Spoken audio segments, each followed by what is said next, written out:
Sud Radio, Patrick Roger. Une émission pour être au top, c'est ce que je vous propose aujourd'hui. Stop au jeunisme, il n'y a pas d'âge pour te réussir, vous allez l'entendre. Si vous avez des doutes aussi sur vos capacités, votre mental, votre morale, restez bien à l'écoute jusqu'à la fin de cette émission, parce qu'on va vous donner les recettes pour de l'antidéprime, parce que ça existe, évidemment. Mes deux invités sont là pour vous éclairer. Tout d'abord, Natacha Dzikowski, qui a écrit « Osez votre âge » aux éditions Le Duc. Bonjour. Bonjour. Et le professeur Pierre Philippe, qu'on connaît bien sur Sud Radio, qui a déjà sévi par le passé avec 2 autres livres, et là qui prépare un bon programme anti-déprime. C'est le titre de votre dernier livre, hein. Absolument. Aux éditions Albin Michel. Bonjour, Bonjour, professeur Philippe. Alors, il y a beaucoup de points communs dans vos livres, et c'est pour cela qu'on espère beaucoup de vos éclairages, qu'on a envie, Natacha Dzikowski, parce que vous donnez toutes les clés pour booster votre ambition, rayonner, peu importe votre âge finalement. C'est un livre qui est plutôt à destination normalement des femmes, enfin les hommes vont s'y retrouver aussi sans problème. Et puis vous, au contraire, docteur Philippe, parce que vous concoctez un programme pour réussir à avoir un moral au top en l'espace de 6 semaines. Hein. J'ai vu. C'est votre promesse. Hein. Et prévenir. Et prévenir la déprime, surtout parce qu'en santé mentale, la prévention est la grande oubliée. Oui. Et c'est important de le rappeler. Oui. Alors, Natacha Dzikowski, quand on lit votre livre, l'un des premiers trucs qui sautent aux yeux, c'est qu'on a peur. Tous, on a peur de vieillir, mais peut-être encore plus les femmes. Oui, l'âge n'a pas bonne presse, en fait, alors qu'en fait, vieillir, c'est une chance. Déjà, ça veut dire qu'on n'est pas mort jeune, mais ça fait peur parce que, on confond être jeune et être vivant, au départ, et deuxièmement, il y a, l'agisme, qui est une discrimination, en fait, de l'âge, tout simplement, qui véhicule des images tellement négatives par rapport à l'âge que finalement, ça terrifie absolument tout le monde. Et ces images, c'est toujours, quand on vous parle de l'âge, c'est tout ce que vous ne pouvez plus faire. Oui. Moi, je déteste cette phrase. Comment ?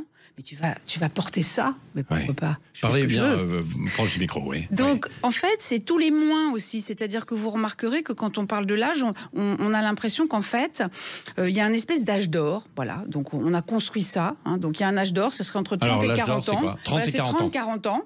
Hein, ça, c'est quand on voit la vie, en fait, un peu comme une série Netflix, avec des saisons et des épisodes. Alors, il y a l'âge d'or, puis après, ça serait un truc atroce où on va faire que descendre. Alors qu'en fait, la vie, c'est un continuum. C'est un flot en fait qui va se dérouler où nos expériences vont être plutôt complémentaires les unes des autres. Mais alors pourquoi? C'est parce que dans notre société, il faut avant tout être très performant et on se dit à 30-40 ans, professeur Philippe, tiens, réagissez, parce qu'entre 30 et 40 ans, on est plus efficace, plus performant qu'au-delà de 50. Alors, vous parlez des femmes, mais c'est un peu la même chose évidemment pour les hommes. Je pense, pour compléter le propos de notre ami, oui, c'est qu'il y a une concordance entre l'état de développement, le caractère d'expérience et les capacités. Je pense que 30-40 ans, c'est un âge où on a déjà pu procréer, où professionnellement on doit être à peu près établi, et où on a encore un niveau d'énergie qui est très important. Moi, je pense que je suis tout à fait d'accord avec vous. Je pense que c'est très individuel. Il y a des gens comme moi qui démarrent très tard parce que vous avez un peu plus de 30 ans, vous pouvez le dire, bien sûr, pour les auditeurs. Et puis on rentre dans la vie active plutôt vers 25-30 ans. Il y en a d'autres, les sportifs de haut niveau, à 30 ans, c'est des retraités. Donc je pense qu'effectivement, il faut adapter le message et surtout, il ne faut pas se culpabiliser par rapport à sa trajectoire propre et pas trop se comparer. Oui, et ne pas déprimer. On y reviendra dans la deuxième partie de l'émission avec vous, parce que c'est ça, quoi. Absolument. Et donc, il faut prévenir tout ça. Et ce que vous dites, Natacha Dzikowski, c'est qu'il serait temps dans notre société de changer le regard que l'on porte sur l'âge, justement. Hein. Mais oui, parce qu'en fait, la perception de l'âge, c'est une construction collective. On en est tous responsables. En fait, on a 3 âges. On a l'âge de notre carte d'identité, on a l'âge que l'on ressent, et puis on a l'âge que les autres vous renvoient. Et l'âge qu'on ressent, en fait, c'est notre âge biologique. Et celui-là, on a la main sur lui. C'est-à-dire qu'en fait, aujourd'hui... Vraiment, c'est l'âge c'est vrai, que l'on ressent. Parce que en même temps, on peut ressentir et se dire, bon, voilà, je me sens pas, en fait, cet âge-là, mais je l'ai quand même, quoi. Oui, mais en fait, peut-être plus, quoi. Il y a énormément d'études qui ont été faites et qui montrent un truc qui est hyper marrant, c'est qu'à partir de 40 ans, quand vous demandez aux gens quel âge, en fait, ils pensent avoir, ils ont toujours 10 ans de moins. C'est-à-dire que jusqu'à 30 ans, on ne raisonne pas comme ça. Et à partir de 40, quand vous faites l'exercice autour de vous, vous demandez, et toi, tu penses que tu as quel âge? En fait, les gens, de façon automatique, se perçoivent 10 ans plus jeunes. Mais la réalité, c'est que 80% de notre vieillissement cellulaire, c'est notre hygiène de vie. C'est-à-dire, c'est l'alimentation et l'activité physique. Voilà, ça, vous allez en parler tout à l'heure. Exactement. Et donc, en fait, cet âge-là, quelque part que l'on ressent, c'est celui qui est le plus important. Mais en général, il est, il est pris en défaut par l'âge que vont vous renvoyer les autres. Quand vous vous rendez compte qu'aujourd'hui, dans les boîtes, le jour où vous avez 45 ans, vous recevez en fait une lettre de la DRH qui vous dit « Bonjour, aujourd'hui vous êtes senior ». Alors là, vous dites « Qu'est-ce que c'est que ce truc-là » Et ça se fait toujours aujourd'hui. Puisque c'était il y a une dizaine ou une quinzaine d'années, mais ça continue. Et donc, en général, c'est pas, on vous propose pas ensuite d'aller voir la DRH pour... je sais pas moi, vous proposer des super formations ou des des évolutions de carrière positives. Non, vous l'entendez pas vraiment comme ça et vous avez raison de pas l'entendre comme ça. Moi, ce que je trouve complètement dingue, c'est quand vous regardez toutes les études qui sont faites aujourd'hui sur les seniors, très peu de seniors, on leur propose de faire des formations intéressantes. Très peu de seniors se retrouvent dans les plans de haut potentiel. Tout à coup, on a l'impression que passé 45 ans, c'est comme si on avait une sorte de date de péremption.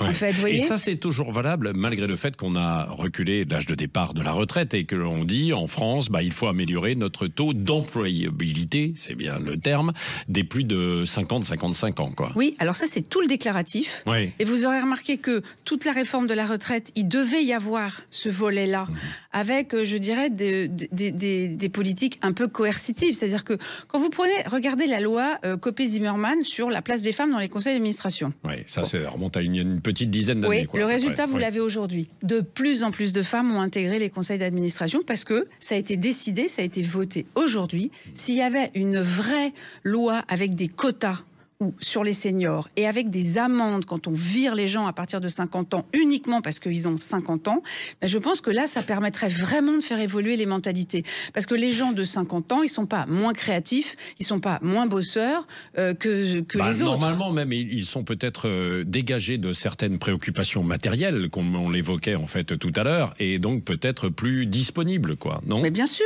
C'est-à-dire que vous aviez un type sur LinkedIn qui avait posté une offre d'emploi hyper drôle où il disait « Alors moi, le matin, je suis toujours frais parce que je fais jamais d'after. Je suis toujours à l'heure parce que j'ai pas de problème de nounou. Je suis disponible en soirée parce que mes enfants sont plus là. » Et donc, il listait comme ça tout ce qui toutes ces valeurs ajoutées qu'il avait.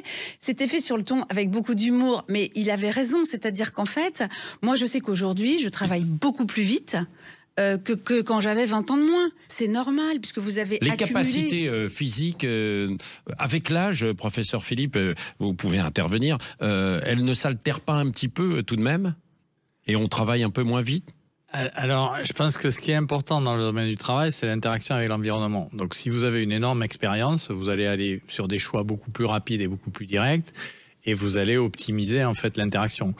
Si on est en charge pure de travail pour des choses très compliquées ou avec vraiment des enjeux très, très sollicitants cognitivement, peut-être à partir de 60, 70 ans, ça devient un peu plus compliqué. Mais bon, on le voit en ce moment, par exemple, les plus hautes fonctions de l'État sont plutôt proposées à des gens de 70 ans. Mais après, moi, je voulais quand même faire rebondir un petit commentaire sur votre propos, c'est que nous, on le voit bien avec les médecins qui partent à la retraite. Un des problèmes des gens âgés, c'est qu'ils coûtent cher parce qu'ils ont de l'expérience. Donc, c'est aussi un des déterminants auxquels nous, on est confrontés, où on explique aux gens, écoutez, faut garder les gens dans le circuit, mais on a un enjeu économique, malheureusement, qui vient aussi en porte-à-faux par rapport à ça. Donc, quand il y a une pénurie massive, comme avec les médecins, la question ne se pose pas.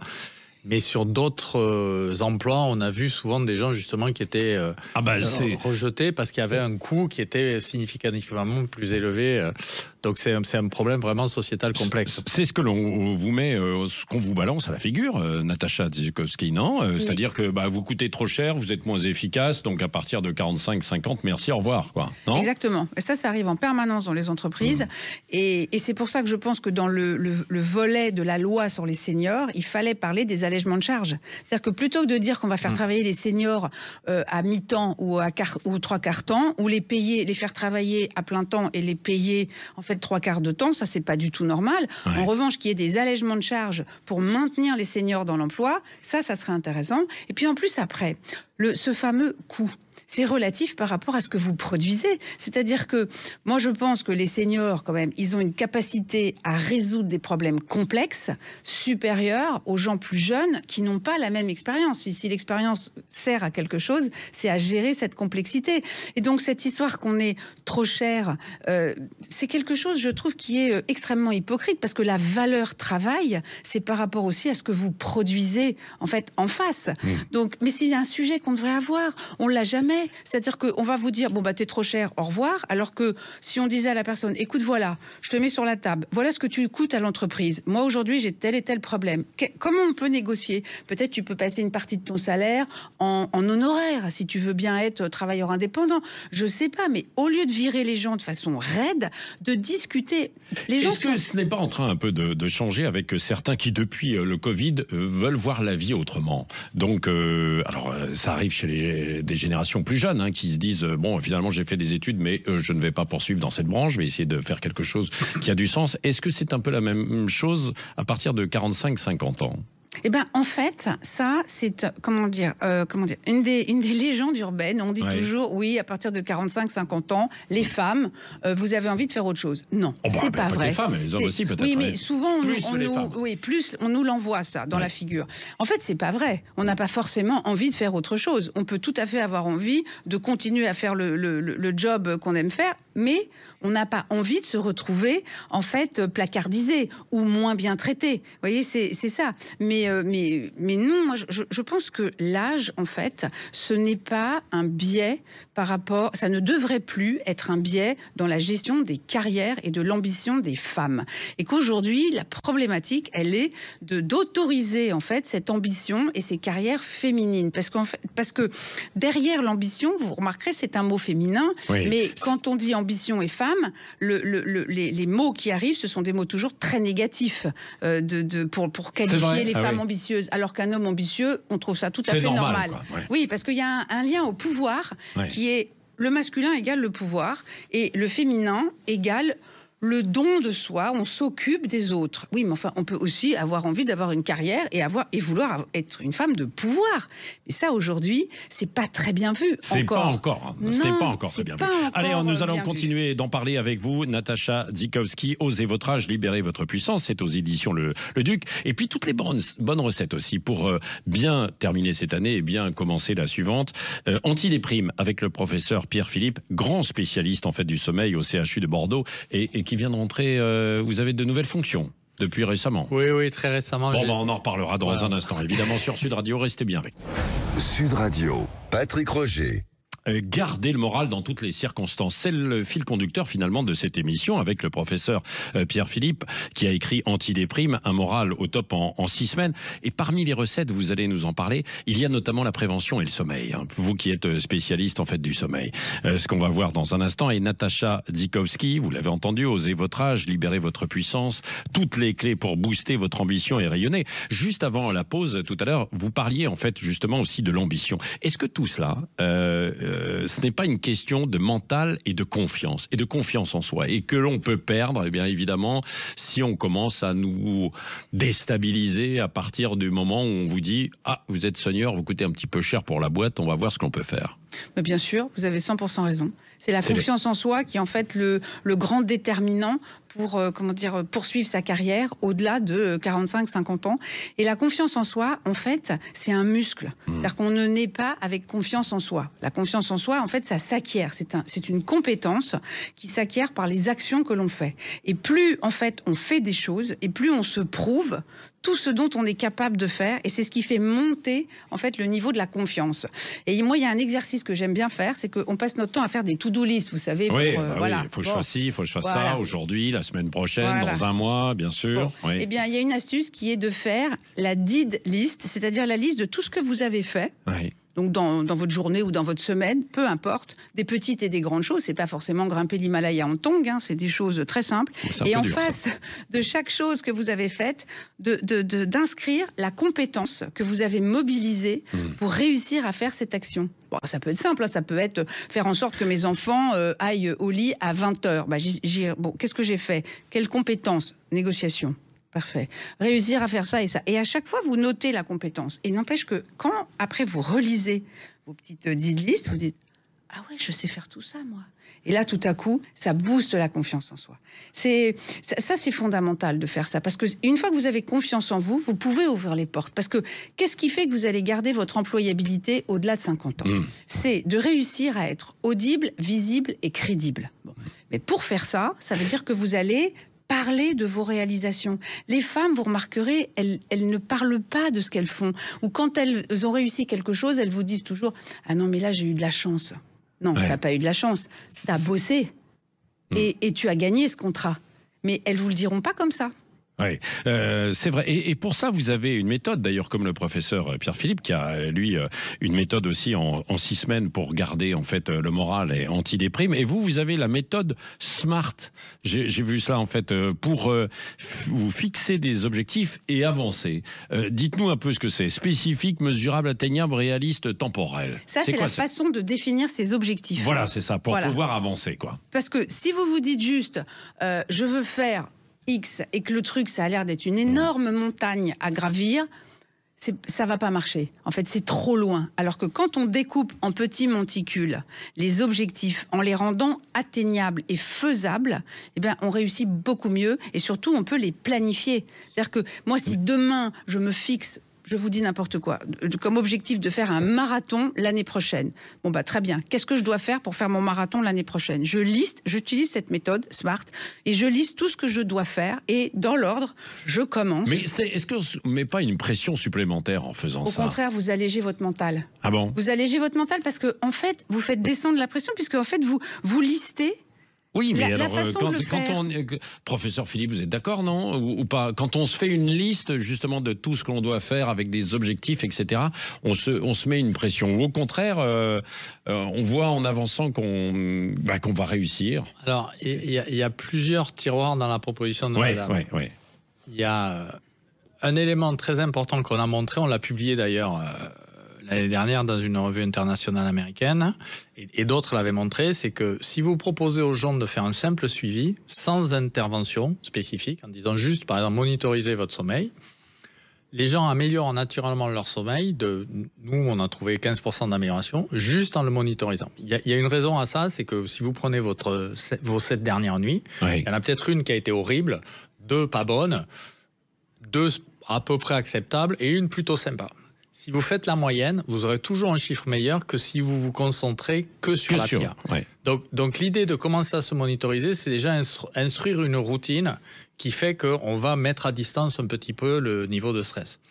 Après, mais c'est assez complémentaire, j'en parlerai dans mon livre, de fragmenter, de composer, dire n'attaquez pas la face nord, faites un pas de côté, c'est toujours très positif parce que ça permet de rester dans l'action, mais ça permet de réduire la charge d'effort par rapport à l'objectif à atteindre, et en particulier si les ressources sont limitées, ça permet à des gens qui sont déjà un peu fatigués ou un peu usés de continuer à engager, donc de ne pas se désespérer par rapport à avoir une feuille de route à accomplir. Si vous voyez, si je reprends mon idée mon exemple du marathon, si vous découpez faire un marathon, voilà, il faut X étapes, vous pouvez vous dire, bon, ok. Alors, l'année prochaine, c'est trop compliqué de faire ça comme ça pour moi, parce que j'ai déjà tellement d'engagement et de stress, je vais plutôt le remettre à l'année d'après. Ça ne veut pas dire que vous abandonnez, ça veut dire que de façon très lucide, vous avez fait l'analyse, et donc vous n'êtes pas dans la culpabilisation. Vous ne vous dites pas « vraiment, t'es nul, t'arrives pas à le faire, etc. » Non, vous avez regardé ce qu'il fallait faire. Bon, puis c'est pas la bonne année pour le faire, c'est pas grave. Vous le ferez l'année d'après. Vous voyez, moi, je pense que ça permet de décharger les choses, parce que sinon, on a une cocotte minute dans la tête en permanence. Oui, Natacha Dikowski, dans votre livre « Osez votre âge, libérez votre puissance », il y a un chapitre aussi où, finalement, vous dites qu'il faut croire en soi pour pouvoir gagner, quoi. Donc, on a parlé, en fait, de la confiance, du mental, en fait, tout à l'heure, mais il n'y a pas que ça quand même, parce qu'aujourd'hui, quand on a plus de 50 ans, comment croire en soi quand on voit qu'il y a une évolution des métiers, de la technologie, on peut se sentir un petit peu dépassé. Qu'est-ce que vous dites aux femmes que vous conseillez, puisque vous faites beaucoup de conseils sur le développement? La formation. Il faut se former en permanence. Non mais regardez. C'est vrai, mais il faut oser en fait justement aussi. Il faut oser son âge, il faut oser la formation. Quoi. Oui, parce que quelque part, regardez, on fait des mises à jour de nos téléphones tous les 6 mois, à peu près. Et ben, il faut faire des mises à jour de nous-mêmes pareil. En fait, c'est-à-dire qu'aujourd'hui, on est dans un monde qui évolue tellement vite qu'on est obligé, en fait, en permanence, de se former et d'apprendre. Mais moi, je trouve que c'est intéressant parce que, au lieu de se dire qu'est-ce que je vais gagner en plus, ce qui est un peu la logique qu'on a entre 30 et 40 ans. Je dis, mais qu'est-ce que je vais gagner en plus d'argent, un titre, un machin, etc. Si le matin, quand on se lève, on se dit, qu'est-ce que je vais apprendre aujourd'hui ? Et ben là, ça change tout, en fait, par rapport à l'âge. Parce qu'on sait qu'aujourd'hui, on peut apprendre. Et les neurosciences le montrent. C'est-à-dire, on peut créer des nouveaux circuits neuronaux en permanence. Mais le cerveau, il s'use quand on ne l'utilise pas.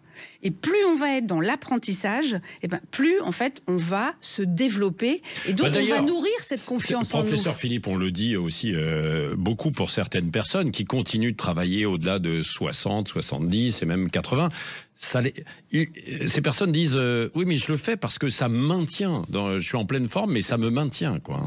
Ben, en fait, il y a un couplage entre votre état biologique, c'est-à-dire ce que votre corps vous permet, en particulier des niveaux d'inflammation de bas grade ou de stress oxydatif, on en parlera, qui sont les éléments qui peuvent boucher vos artères, mais aussi ralentir le fonctionnement de votre cerveau, la capacité que vous avez à engager de nouveaux comportements et la réponse de l'environnement. En fait, le subtil mélange, c'est avoir la ressource biologique de base suffisamment puissante pour vous permettre d'engager les comportements qui font que vous allez rester dans le move, comme on dit, et progresser et acquérir ça. Si vous n'avez pas la ressource biologique de base, ça devient très compliqué, c'est comme ça qu'on se déprime. Donc pour enclencher tous les bons conseils que vous donnez, il faut aussi pas négliger son état physique basal qui a un retentissement quand même sur les capacités psychiques d'engagement. Natacha Dikowski, pourquoi vous avez écrit ce livre ? En fait, je l'ai fait pour aider les femmes à comment dire, à parce que défendre. Non, mais vous-même aussi, personnellement, vous êtes passé par cette phase et tout, et vous vous êtes dit, il faut que j'aide les autres. Oui, exactement. Le slogan de Sud Radio, c'est parlons vrai. Oui, non, mais de toute façon, je le raconte dans mon livre. Non, mais c'est tout à fait juste. Moi, à 52 ans, je me suis retrouvée. En fait, j'étais publicitaire, et donc la pub étant un métier de gens jeunes, à 52 ans, j'ai bien vu qu'on commençait à me mettre sur les dossiers, de la petite campagne, les dossiers les moins intéressants. Bon. Et donc je me suis dit non, mais ça c'est pas possible. Et en fait c'était lié au fait que, c'était ce que vous disiez tout à l'heure, en fait je coûtais cher. Mais plutôt que d'avoir cette conversation avec moi sur le coût de mon travail, non. On s'est dit ok, on se débarrasse d'elle. Très bien, donc je suis partie et je me suis lancée dans une reconversion professionnelle. Et en fait, j'ai mesuré combien ce chemin est compliqué. Et je voulais en fait donner toutes les clés que moi j'ai apprises en fait en faisant ce chemin aux autres femmes. Donc j'ai appris à faire énormément de choses. C'est-à-dire appris à faire énormément de choses. Alors, des démarches, de la formation, réfléchir à ce que l'on veut. Alors j'ai appris déjà quand vous vous retrouvez comme ça sur le carreau, vous dites bon ok, il faut que je rebondisse. Donc la première réaction c'est je vais chercher du travail. Bon. À 52 ans, vous voyez bien que le marché ne réagit pas bien. Donc moi, je me suis dit, je vais me faire aider. Donc j'ai pris un coach spécialiste en reconversion professionnelle pour m'aider à réfléchir. Voilà, donc ça a été une des meilleures choses que j'ai faites parce qu'à deux, on réfléchit beaucoup mieux. Puis surtout, c'est des gens qui ont des méthodes et qui vous aident en fait à élaborer les choses. Ensuite, donc assez rapidement, je suis arrivée à cette idée que j'allais faire en fait une sorte de plateforme digitale pour offrir aux femmes en fait des conseils de beauté, de santé, de développement personnel, tous les sujets en fait sur lesquels je travaillais en tant que publicitaire et qui faisaient que j'avais une certaine connaissance en fait en la matière. Bon. Et je me suis orientée évidemment sur l'âge puisque je voyais bien autour de moi qu'à 50 ans les femmes se sentaient extrêmement fragilisées parce qu'on a aussi la ménopause qui nous arrive sur le dos et ça aussi c'est des choses qui sont tellement auréolées de négatif que c'est lourd à porter. Donc moi j'ai pris tous ces sujets à bras le corps et j'ai commencé avec un blog. Bon, si on m'avait dit à l'époque que j'allais réussir moi à utiliser WordPress toute seule, je vous aurais regardé en disant ah bon vous croyez ? Eh ben j'ai appris à le faire. Ouais. Ben voilà. Aujourd'hui, je travaille avec l'intelligence artificielle. Donc, vous voyez, j'ai appris à le faire aussi. Est-ce que je le fais le mieux du monde? Je sais pas. Mais je m'améliore tous les jours, j'apprends des nouveaux trucs. Voilà. Et les gens qui vous consultent, et vous essayez de les orienter pour trouver une nouvelle voie, parce que c'est pas facile non plus. Il faut trouver un, je sais pas moi, si on veut être infirmière, par exemple, puisqu'on a un professeur de médecine à côté, on peut pas comme ça décréter à la cinquantaine qu'on veut devenir infirmière, quoi. Non, parce que ça c'est ça c'est spécifique. Oui, quoi, non mais là il y a des formations en revanche. Oui, si. oui. Là, vous pouvez tout à fait décider que vous allez vous former et ça dure 2 ans, 3 ans, 4 ans, peu importe. Mais moi, en fait, ce que j'explique aux femmes, c'est que quand on veut se reconvertir, d'abord, il faut le faire avec de la méthode et se donner le temps et surtout se poser les bonnes questions de pourquoi on le fait. Quand on est dans un job et qu'on se sent pas bien, avant de claquer la porte et de dire à son patron « tu me casses les pieds, salut ouais. », on réfléchit un peu, on fait un bilan quand même financier déjà et puis on fait un bilan de voilà en fait toutes les questions que je dois me poser pour rentrer dans cette dans cette philosophie de la reconversion professionnelle. Ça peut pas se faire en 6 mois. C'est beaucoup plus long que ça. Ouais, se sentir bien, c'est ce qu'on va voir. Justement, vous avez fait la transition, Natacha Dikowski, avec le professeur Pierre-Philippe. Dans un instant, on va aller en profondeur sur son livre pour avoir un moral au top en 6 semaines, aux éditions Albin Michel, Antidéprime sur Sud Radio. Sud Radio, Patrick Roger. Avancer, ne pas déprimer, c'est le cœur de cette émission avec mes 2 invités, Natacha Dikowski qui a écrit « Osez votre âge, libérez votre puissance » et puis le professeur Pierre-Philippe qui nous vient du CHU de Bordeaux, qui a écrit « Antidéprime » aux éditions Albin Michel. Donc, avoir le moral au top en 6 semaines. Vous êtes un spécialiste du sommeil et je crois que l'une des premières choses, Natacha Dikowski pourra vous poser aussi quelques questions pour ça, parce que évidemment, on le disait, c'est une question de confiance pour rebondir quand il faut rebondir. Le sommeil, c'est capital, hein, et la prévention. Alors, en fait, j'ai initié le projet de ce livre après avoir analysé les données de Santé publique France qui montraient pendant toute la période du Covid et à la suite du Covid les plaintes des Français. Et en fait, il y a 60% des gens qui se plaignent de mauvais sommeil, 28% de troubles anxieux et à peu près 18% de troubles dépressifs. C'est-à-dire que il s'est passé un phénomène où des déterminants biologiques comme le sommeil ont pris le pas sur les déterminants psychologiques. C'est-à-dire auparavant, on pensait qu'on dormait mal parce qu'on était anxieux ou déprimé. Là, on est en train de montrer très clairement que un problème, par exemple, de régularité de sommeil, un problème de sédentarité, c'est-à-dire ne pas assez bouger, un problème d'alimentation ultra transformée, vous savez, les régimes des fast-food, ça peut potentiellement enclencher des mécanismes pathologiques pour la santé mentale du même niveau que ceux qu'on connaît, par exemple, sur le risque cardiaque ou le risque métabolique. Et donc, cette réflexion-là, elle vient aussi dans le fait que on voit qu'on a un accroissement très important des plaintes psychiatriques en ce moment, qu'on n'arrive pas à juguler.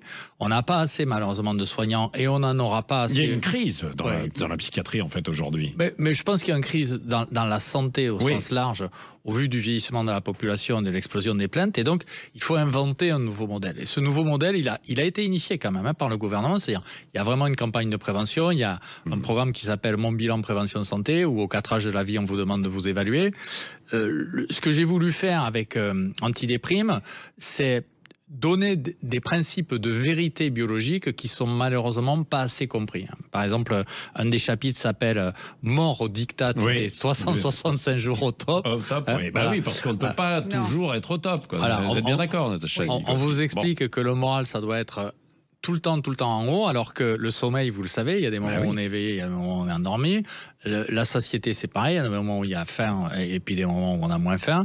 Donc l'idée justement d'avoir cette cyclicité-là dans le moral, c'est une façon aussi d'alléger un peu la pression et de dire c'est normal d'avoir des coups de blues. Ce qui est important, c'est de différencier la déprime de la dépression et voir à quel moment il faut agir. Ça, c'est intéressant. Je voulais qu'on y vienne justement sur cette définition et la distinction entre déprime et dépression, quoi. Parce que c'est pas tout à fait la même chose. La déprime, c'est un peu les coups de blues, le cafard du dimanche soir ou d'autres choses, évidemment, un problème dans son travail. Et la dépression, qui, elle, est plus profonde, quoi. C'est ça.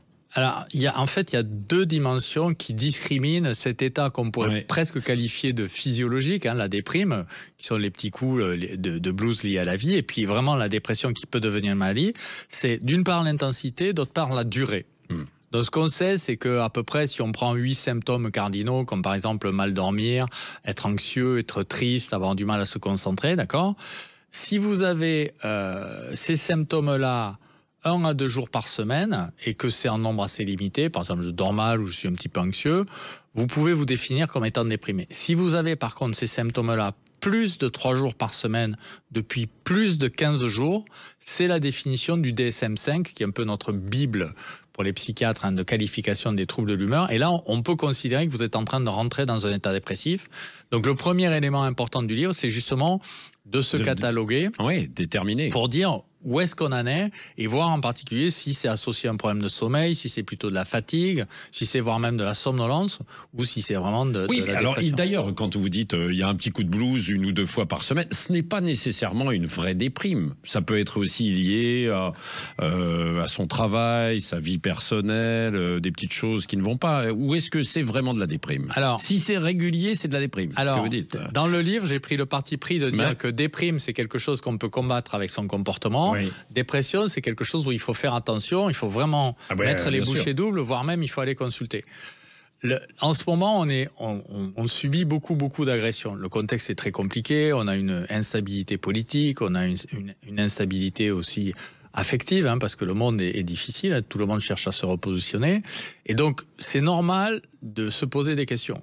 Le mécanisme important, c'est de comprendre comment marchent les fondamentaux. Et les fondamentaux, c'est les fondamentaux de la maison, les fondations, c'est le socle biologique, nutrition, activité physique, sommeil. Les modalités d'interaction, c'est mon comportement et la façon dont l'environnement le perçoit. Et en fait, le bonheur, c'est un mécanisme contagieux. C'est-à-dire, si vous êtes cerné de gens heureux, c'est très difficile de vous déprimer. Ouais. Si au contraire, vous êtes tout seul, que vous commencez à vous replier, que vous vous déconnectez, c'est là où vous avez un mécanisme de dangerosité. Je parle pour les éléments qui sont accessibles au propos du livre. Il y a des gens qui se dépriment parce qu'ils ont un cancer, enfin biologique, je veux dire. Même en voie de guérison, il y a des maladies organiques, par exemple les maladies cardiaques. Il y a des gens qui sont guéris de maladies cardiaques et qui font des décompensations dépressives, par exemple sur des greffes cardiaques ou des choses comme ça, liées en particulier au mécanisme inflammatoire. Mais dans le sens du propos de la vie, je pense que l'élément important, c'est de voir comment vous pouvez combiner des petites actions simples et même très modestes, par exemple 5 minutes de marche, avec un horaire levé de régularité de lever, vous voyez, pour entraîner votre rythme de sommeil. C'est dans le temps un élément extraordinairement puissant qui vous permet de vous donner l'énergie pour renclencher le comportement. Le maître mot, c'est pour aller bien, tous les mantras autour des stratégies de méditation, de yoga, de gym, le talon d'Achille, c'est la capacité qu'il faut mobiliser pour engager le comportement. Et les gens qu'on soigne, ils nous disent « je peux juste pas ». Oui. L'erreur, c'est aller chez Decathlon. Avoir la force, bien sûr, de pouvoir... Acheter toute la tenue de sport, s'inscrire et se mettre dans une séance de 2 heures, c'est la pire des choses à faire. Il vaut mieux aller chercher la baguette de pain le matin, revenir chez soi et choisir une boulangerie de plus en plus loin toutes les semaines, vous voyez. Pas trop acheter chez le boulanger quand même, parce que sinon, ça va être un petit peu difficile. C'est un chemin confortable, disons, vers la guerre. Ou descendre 2 arrêts de tram avant, vous voyez, pour finir à l'arrivée au boulot. Donc l'important, c'est déculpabiliser les gens, mais aussi leur faire comprendre l'importance de ces bases biologiques-là pour combattre l'inflammation de bas grade et le stress oxydatif. Oui. Natacha Dikowski, vous avez dû le rencontrer, ça, beaucoup de femmes justement qui sont down, qui ont ces moments de déprime et qui peuvent passer à la dépression, parce qu'on leur annonce ces mauvaises nouvelles et elles ne voient pas comment rebondir, Ça oui, ça arrive très fréquemment parce qu'en fait, il y a ce phénomène de burn-out professionnel qui souvent accompagne, une période de soit on va être licencié, soit on sent bien que ça se passe pas bien en fait dans son travail. Et vous avez raison, le réflexe des gens en général, c'est de se dire ah non mais moi je me protège de l'extérieur et je m'enferme. Et c'est évidemment surtout pas ça qu'il faut faire. Moi, la première chose que je leur demande, c'est de faire en fait du sport, de se mettre en mouvement. Oui, mais tout le monde... Alors c'est bien, mais tout le monde ne fait pas forcément... Professeur Philippe, tout le monde ne fait pas forcément du sport. Non, mais en fait, par exemple, ça peut être d'aller le midi plutôt que de... Alors marcher. Marcher, c'est-à-dire que vous pouvez sortir et plutôt que de rester chez vous uniquement, surtout quand on est tous en télétravail, de rester là à déjeuner devant votre ordinateur, vous déjeunez et vous sortez, vous promenez 1 heure, marchez 1 heure, c'est tout. C'est pas forcément aller courir ou faire des choses qui vous ennuient. Ça ça peut aller être à un cours de Zumba. En fait, moi, je conseille plutôt aux femmes d'aller dans des cours collectifs parce que ça permet de rencontrer d'autres gens. Et il y a un truc qui marche très bien, c'est la marche nordique. Parce que la marche nordique, ça se fait en extérieur. Donc déjà, vous êtes dehors, plutôt dans la nature et en groupe. Et donc, il y a une sorte d'émulation. Vous voyez, et c'est pas un truc avec de la performance où on va vous demander de soulever de la fonte ou de faire des trucs qui peuvent éventuellement, vous sembler difficiles à faire. Mais moi, je pense que s'aérer, en fait, et ne pas rester sédentaire, c'est fondamental. Oui. Après, quand on est dans la difficulté, professeur Pierre-Philippe, quand on est dans la difficulté parce que son entreprise ne fonctionne pas, ça va pas effectivement à son boulot, donc on a entendu les quelques conseils de Natacha Dikowski, mais vous, sur un plan, j'allais dire, médical, physiologique, qu'est-ce que vous conseillez en fait à ces gens-là? Alors, nous, ce qu'on voit, puisque dans mon service hospitalier, on reçoit à peu près 5000 malades par an, c'est que les gens s'évaluent très très mal. Oui. Donc nous, on a un compte Instagram et TikTok aussi qui s'appelle pr.philippe, sur lequel on donne des conseils. Par exemple, la plus grosse vue, c'est 1 million de vues. Quelle est la durée idéale de sommeil? Les gens ne savent même pas définir est-ce que c'est 7 heures, 8 heures, 9 heures. Je pense que la première étape, c'est vraiment de savoir où on en est. C'est-à-dire, est-ce qu'on est dépressif? Est-ce qu'on a un trouble concomitant, par exemple du sommeil, comme l'insomnie? Est-ce qu'on a une activité physique qui est raisonnable ou est-ce qu'on est en dessous des 30 minutes par jour? Ça, c'est un premier élément très important. Le deuxième élément, il faut un peu se catégoriser. Vous avez utilisé le terme burn-out. Le terme burn-out, c'est un terme très galvaudé qui n'a rien à voir avec la dépression. C'est-à-dire le burn-out, c'est une pathologie extraordinairement spécifique où les gens ne sont absolument pas tristes. Ils ne pleurent pas. Ils n'expriment aucune tristesse. En fait. Ils sont juste dans l'incapacité cognitive. C'est très rare par rapport à la dépression. C'est très rare. Il ne faut pas l'utiliser de façon galvaudée parce que c'est malheureusement une maladie sur laquelle on a beaucoup de difficultés à guérir. Par contre, aller voir un médecin et dire « bon, en ce moment, je sens que ça ne va pas, j'aimerais faire le point avec vous », ça, c'est très utile. La complexité qu'il y a, et c'est le propos d'Antidéprime, c'est que pour avoir un rendez-vous avec des médecins, c'est parfois un petit peu long. Donc déjà, faire un état des lieux pour voir où on en est au niveau des comportements et essayer, comme je le dis très justement, de remettre en route des comportements, y compris en se faisant aider par quelqu'un, soit un coach que vous payez, soit un bon ami qui vous connaît, avec qui vous dites, bon allez, on se bouge les fesses, ce dimanche, on va se promener au parc, c'est très important. Ça sous-entend quand même que vous avez du lien social et que vous avez la capacité d'engager les comportements. Encore une fois, pour garder ses amis, vous savez, il n'y a pas d'amour, il n'y a que des preuves d'amour, il faut faire des choses avec les gens. Donc là aussi, il ne faut pas négliger aussi l'importance de donner aux gens les moyens de se remettre en situation où ils peuvent envisager le changement de comportement. C'est un peu ce qui est compliqué, c'est ce que vous développez. C'est l'approche, moi, que je fais, elle est plus biologique, mais le propos, c'est un peu le même, c'est de dire à un moment donné, remettez tout doucement en route la machine, et petit à petit, vous allez construire les marches de l'escalier qui vont vous amener... peut-être pas vers le bonheur, mais en tout cas vers une bonne santé mentale. Bah non, mais c'est bien sûr. Et vous définissez ça avec beaucoup de recettes, parfois assez basiques, un petit peu plus complexes par moment. Mais j'appelle souvent, par exemple, une amie pour planifier une activité physique. Oui, ou alors non, je n'appelle jamais pour planifier une activité physique. Il y a un tas d'exercices, effectivement, de repères, comme ça. Au moins 2-3 fois par an, je planifie un voyage. Enfin, ça rejoint un petit peu votre méthode, Natacha Dikowski, où tout à l'heure, vous me disiez, il faut planifier un petit peu les choses, les mettre avec des objectifs. Allez, on va continuer d'en parler, puis je voudrais qu'on s'intéresse quand même à votre grande spécialité, professeur Philippe. Le sommeil. Dans un instant, sur Sud Radio, nous poursuivons ensemble. Sud Radio, Patrick Roger. Avoir la forme, c'est une émission pour être au top. Depuis maintenant 3/4 d'heure que nous sommes ensemble avec Natacha Dikowski qui a écrit Osez votre âge aux éditions Le Duc et le professeur Pierre Philippe qui a écrit Antidéprime, grand spécialiste du sommeil avec, je peux pas tout donner à l'intérieur parce que vous avez tout un programme pour avoir le moral et être au top en 6 semaines. Vous le lirez, Natacha Dikowski, même si vous avez le moral, donc tout va bien en fait pour vous, mais vous donnerez en fait des conseils autour de vous. Ce qui est fondamental, c'est évidemment, j'en parlais tout à l'heure, vous avez parlé de la nutrition, tout, c'est une question d'équilibre, mais le sommeil aussi, qui est régulateur de notre vie. Oui, en fait, sur les 3 piliers biologiques, c'est assez intéressant parce que tout le monde les approche sur un mode un petit peu trivial. Oui, tout le monde sait, bien manger, bien bouger, bien dormir. Sûr. En fait, les mécanismes pour la santé mentale sont un peu différents. C'est-à-dire que uniquement le sommeil et l'activité physique peuvent avoir un rôle curatif. C'est-à-dire que si vous êtes déjà déprimé, si vous réussissez à enclencher une activité physique et surtout si vous donnez de la régularité à vos horaires de lever, vous pouvez avoir un effet antidépresseur. La nutrition dont on parle énormément, il y a eu même des essais contrôlés qui ont été faits, malheureusement, ça n'a qu'un effet préventif. C'est-à-dire si vous mangez un régime méditerranéen ou un régime japonais, comme j'ai dit, ça peut prévenir la survenue d'une déprime, c'est pas curatif.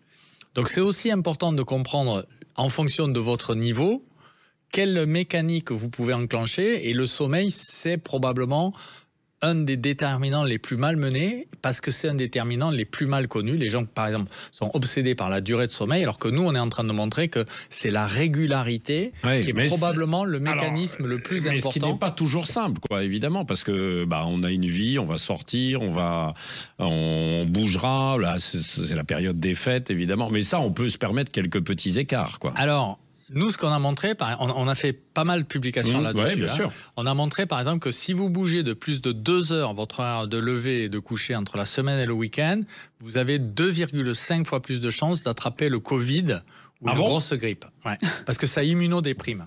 Donc, il y a une mécanique inflammatoire, si vous voulez, qui est accrue par ce qu'on appelle le jet lag social. Donc, vraiment, nous, très très sérieusement, on communique au même niveau que la sédentarité maintenant. On dit si vous avez une irrégularité de sommeil, c'est aussi toxique que si vous êtes sédentaire. Mais, alors, professeur, les gens qui se lèvent tous les matins à 6h, 6h30, 7h et qui, le week-end, veulent respirer un petit peu et puis ils sortent un petit peu plus tard le samedi soir ou le vendredi soir, ils vont attraper une grippe ou un rhume ou autre chose parce que... Ou une dépression. Une dépression, quand même. Non, mais ce qu'on a fait justement dans la publication, c'est qu'on a analysé que font les gens quand ils sont victimes justement de ce jet lag social. En fait, que font les gens? C'est les gens se lèvent tôt en semaine et ils se couchent tard. Et ils se couchent tard pour des raisons assez surprenantes, comme par exemple regarder les réseaux sociaux, regarder des émissions de télé. La plaie totale. Ils consomment énormément de temps sur les écrans, d'accord? Et le week-end, paradoxalement, ils n'en profitent pas pour se coucher plus tôt, alors qu'ils se couchent déjà tard, mais ils se lèvent beaucoup plus tard. Donc l'effet, c'est que si vous vous levez très tard le dimanche, c'est impossible pour vous le dimanche soir de vous endormir tôt. C'est vrai. Et donc vous rentrez dans un cercle vicieux. Et donc nous, la recommandation qu'on dit aux gens, c'est juste caler un horaire de lever 7 jours sur 7 et voyez quel est votre moment optimal d'endormissement. C'est-à-dire, le choisissez pas. En gros, la règle qu'on dit, c'est 17 heures de veille, d'accord? Vous vous levez à 17 heures de veille. Ouais, vous levez à 7 heures du matin, vous n'allez pas au lit avant 23 heures. OK? C'est pas mal quand même, ça laisse du temps pour regarder la télé. Vous voyez bien. Et si à un moment donné, vous avez sommeil un petit peu plus tôt, vous pouvez vous coucher un petit peu plus tôt, mais vous fixez pas d'objectif d'horaire de coucher. On ne s'endort pas sur commande. Par contre, on peut se réveiller sur commande. Et là, vous allez voir le niveau d'énergie. En gros, le bon repère, c'est est-ce que je peux me réveiller sans réveil? Mais si vous vous réveillez sans réveil, vous êtes timé. Professeur Philippe, certains qui vous écoutent là se disent non, mais il est très sympa, votre professeur, effectivement, du CHU de Bordeaux et grand spécialiste, mais moi, le matin, le dimanche matin, me lever à 7 heures, non, je ne peux pas, je veux dormir encore. Alors, qu'est-ce que vous répondez à ces personnes? Alors, 2 commentaires, parce que moi je me bats beaucoup contre les réseaux sociaux, mais par exemple, je mène une croisade active contre le Morning Miracle, vous savez, qui est ce message débile où on dit aux gens levez-vous 2 heures plus tôt pour faire du yoga, de la méditation, mais bon, on peut retourner la proposition quand même en gardant un peu de Morning Miracle, c'est-à-dire si le dimanche matin vous pouvez vous réveiller pas à 7 heures, mais à 8 heures, par exemple. Et ça vous laisse le temps d'arriver le premier sur le marché. Vous pouvez faire un petit peu de sport. Vous allez acheter des fleurs pour votre fiancé. Vous aurez plein de bises en retour. Ou pour votre fiancé, vous choisissez votre camp. Et c'est des éléments, si vous voulez, c'est du temps gagné. C'est vrai. Le problème qu'on a, c'est qu'en ce moment, on néglige la temporalité du sommeil parce qu'on s'est beaucoup artificialisé. Si vous vivez à la ferme ou à la campagne, moi j'ai une maison dans le Gers où je vais me ressourcer, j'éteins les écrans, le sommeil il vient assez naturellement, quoi. Mais il faut reprendre des fondamentaux, et les fondamentaux biologiques qui sont aussi importants que les fondamentaux psychologiques. Natacha Dikowski, un commentaire? Moi, je bois vos paroles. Donc, je me réveille sans réveil tous les matins. Génial. En me disant, mais génial. Vous réussissez. Oui, et simplement, j'ai arrêté de me prendre la tête. Par exemple, moi, je suis une petite dormeuse. Je dors 6 heures par nuit et je suis en pleine forme. Et donc, je suis bien comme ça. Et je vais me coucher quand j'ai sommeil. Et j'éteins mes écrans à 21 h. Je ne touche plus à mon téléphone, mon ordinateur, plus rien. Je lis des vrais livres. Voilà, en vrai. Et je trouve que ça fait un bien fou, en fait, c'est vrai.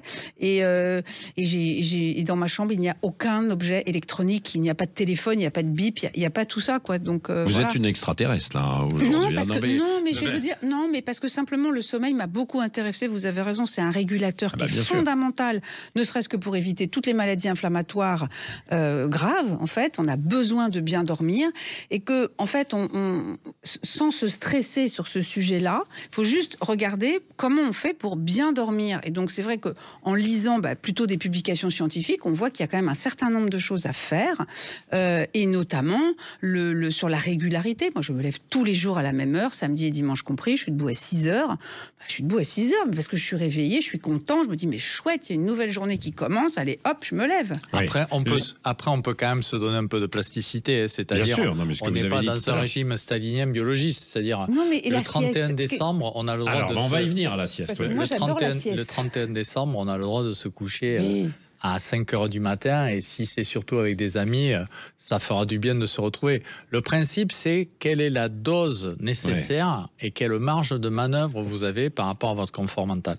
C'est ça le fondamental. Et c'est l'idée de se suivre justement pour mesurer ses limites. Ah bah bien sûr, et il y a beaucoup de recettes effectivement dans ce livre. Beaucoup de petites choses quoi. J'aère ma chambre le matin par exemple, je réduis la température le soir à 18 degrés, ou alors je ne le fais pas du tout. Et donc on voit dans quel camp on se trouve quoi, bien sûr. Alors Natacha Dikowski parlait de la sieste. C'est vrai que alors il faut pouvoir la faire quand on est à son travail. Enfin, c'est pas toujours évident, mais les siestes ou micro-siestes permettent d'aller beaucoup plus loin, quoi, et de mieux se sentir, non? Vous êtes un peu mitigé. Il y a 3 types de siestes.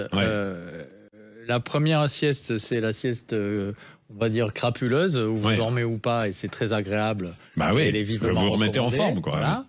Voilà. Donc, ad libidum, tant que vous voulez. La deuxième sieste, c'est la sieste où vous êtes détendu, vous n'avez rien à faire, vous êtes dans un train, vous vous ennuyez, vous piquez un petit somme, ça va. Malheureusement, ce qu'on est en train de voir, c'est qu'il y a 30% des Français qui dorment moins de 6 heures, et là, ça devient une sieste besoin. C'est-à-dire qu'ils ont besoin de dormir parce que le quota nocturne n'est pas suffisant. Idéalement, ça permet de restaurer le quota de durée quotidienne de sommeil. C'est un peu dangereux parce que si vous remplissez le réservoir sommeil au milieu de la journée, vous différez la propension à vous endormir. Donc, ce que font les gens qui font la sieste, souvent, c'est que ça développe un peu un trouble d'endormissement et ça rend les choses un peu compliquées. Donc, nous, on préfère dire, vous levez à 1 heure, vous déroulez toute votre journée pour avoir un maximum de pression, et c'est ça qui évite les éveils nocturnes.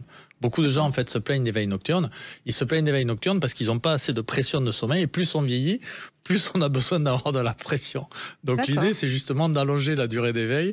Donc, la sieste à utiliser avec modération. Voilà. Vous faites la sieste, Natacha Dikowski? Vous êtes une adepte? Parce que vous avez dit, je me lève à 6 heures tous les matins, donc évidemment, pour poursuivre jusqu'à 23 heures et au-delà. Alors, je fais des micro-siestes. Quand je fais une sieste, je fais une sieste qui fait à peu près 15 minutes. Ça c'est plutôt bon, non, voilà, professeur? Donc, je fais ça en début d'après-midi, moi c'est 14 heures, j'aime bien, voilà, une fois que j'ai déjeuné, une petite 15 minutes, je me repose, en fait, c'est pas forcément que je dors, mais je me repose, je ne fais rien, et ça me permet de tenir, jusqu'au soir. C'est pas une micro-sieste, 15 minutes. Déjà, si vous dormez 15 minutes, vous pouvez recharger pas mal. C'est vrai, moi j'aime bien 15 minutes. Il y a des Suédois qui ont montré, des militaires suédois qui ont montré que si vous dormez avec une nuit blanche, vous dormez 1 heure, vous récupérez 50% de votre potentiel d'éveil. 1 heure? 1 heure, c'est 50% après une nuit blanche, c'est 50% du potentiel. Donc le sommeil, surtout si vous faites du sommeil en profond, c'est très régénérateur. Mais bon, vous, c'est plus un espace de liberté pour vous retrouver, pour être chill. C'est pas comme les militaires qui vont dormir sur leur sac à dos. Ou les marins. Regardez les marins. Les marins du Vendée Globe, par exemple, qui sont à la barre en permanence, qui doivent tout surveiller, qui font des micro-siestes. C'est un peu une exception. Et je pense qu'eux, ils sont pas déprimés, eux, ils sont plutôt stressés. Oui, non, ils sont plutôt... Non, mais c'est vrai. Pour terminer, si vous aviez l'un comme l'autre un bon conseil en fait à donner, Natacha Dikowski, osez votre âge, toutes les clés pour booster son ambition et puis rayonner, réussir à rebondir en quelque sorte. Un conseil, une idée forte aux personnes qui vous écoutent et plus spécifiquement aux femmes, puisque vous vous adressez beaucoup plus aux femmes. Le conseil, c'est de garder confiance en soi et de considérer que à partir de 45 ans, notre vie professionnelle n'est absolument pas finie et qu'on peut continuer à avoir une belle carrière, à développer sa carrière, à avoir des postes intéressants. Simplement, tout n'est pas toujours linéaire, c'est-à-dire qu'on ne doit pas forcément viser à monter, hein, mais on peut aussi viser sur tout simplement à se déplacer en transversale et à avoir des évolutions de métier qui peuvent être tout aussi intéressantes. Mais c'est pas parce qu'à un moment on va avoir 45-50 ans que notre vie professionnelle doit s'arrêter. Ça, c'est totalement faux. Et bien au contraire, on a énormément de ressources, on a beaucoup plus de liberté. Déjà, et puis mais ça, pour pouvoir faire ça, il faut garder la confiance en soi, et donc ça se travaille, la confiance en soi, et donc ça passe par des actions très concrètes, hein, c'est faire des choses, oser. Ouais. Oser, l'audace, c'est pareil, c'est un muscle, ça se travaille, ça. On ne naît pas audacieux, hein, on apprend à l'être. Ouais. Professeur Pierre-Philippe, avec votre livre Anti-déprime, quelques recettes. Moi, je crois que mon message, il est simple, hein, c'est que la prévention en santé mentale, c'est comme la prévention physique. Si vous voulez garder votre santé mentale au même niveau que votre santé physique, il faut protéger votre corps en prenant soin de vos déterminants biologiques. Ça ne veut pas dire, et entendons-nous bien, qu'il faut jeter aux orties toutes les stratégies de mindfulness ou de relaxation ou de well-being, mais il faut prendre conscience du fait qu'on a besoin d'être attaché à une bonne santé physique pour avoir une bonne santé mentale. Et ça, c'est un élément, un garant dans le temps de votre prévention. Et puis mettre un peu à distance le stress. Si de temps en temps vous avez des petits coups de mou, dites-vous que ça peut remonter. Il faut juste se surveiller pour pas plonger trop profond, parce que là, c'est coûteux de remonter. Voilà, donc Anti-déprime du professeur Pierre-Philippe, qui est spécialiste du sommeil, notamment au CHU en fait, de Bordeaux. Je dis notamment parce qu'il a beaucoup d'autres fonctions, attributions. Et Natacha Dzikowski, j'ai bien prononcé votre nom? Parfaitement bien. Osez votre âge, libérez votre puissance, aux éditions Le Duc, et l'autre livre, c'est aux éditions Albin Michel. Merci, passez de bonnes fêtes. Et puis, évidemment, gardez la forme. Gardez la forme. Beaucoup. Gardez la forme, mais bien sûr, toujours en écoutant Sud Radio.